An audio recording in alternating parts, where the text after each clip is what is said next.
તો એક અગત્યના સમાચાર, 2 દિવસ પહેલા કેરળનું કેરલમ નામ થશે તેવા સમાચાર તમે સાંભળ્યા હશે. હવે માઉન્ટ આબુ આબુ રાજ તરીકે ઓળખાશે. રાજસ્થાનનું આ પ્રસિદ્ધ હિલ સ્ટેશન કે જેણે હવે પોતાના નામમાં જ રાજસ્થાનની પોતાની ઓળખને સમાવી લીધું છે અને માઉન્ટ આબુનું નામ હવે સત્તાવાર રીતે બદલીને આબુ રાજ રાખવામાં આવ્યું છે. રાજસ્થાનના મુખ્યમંત્રી ભજનલાલ શર્માએ વિધાનસભામાં આ મામલે મહત્વપૂર્ણ જાહેરાત કરી. રાજ્ય સરકારના નિર્ણય બાદ પ્રદેશમાં નવી ઓળખ સ્થાપિત થવાની આશા તેમણે વ્યક્ત કરી.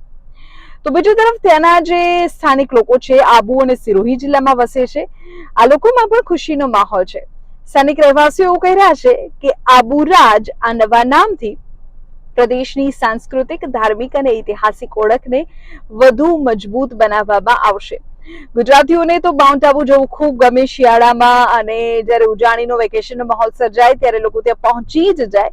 રાજસ્થાનનું પણ આ પ્રસિદ્ધ હિલ સ્ટેશન માઉન્ટ આબુ કે જ્યાં ગુજરાત અને રાજસ્થાનથી ખૂબ મોટી સંખ્યામાં લોકો પોતાની મજાના અને રજાના દિવસોમાં જતા હોય છે, ત્યારે હવે તમારે માઉન્ટ આબુ નહીં આબુ રાજ જવાનું છે. રાજસ્થાનના આબુ રાજમાં તમે જશો, કારણ કે માઉન્ટ આબુનું નામ સત્તાવાર રીતે બદલી દેવામાં આવ્યું છે. માઉન્ટ આબુ હવે આબુ રાજ તરીકે ઓળખાશે.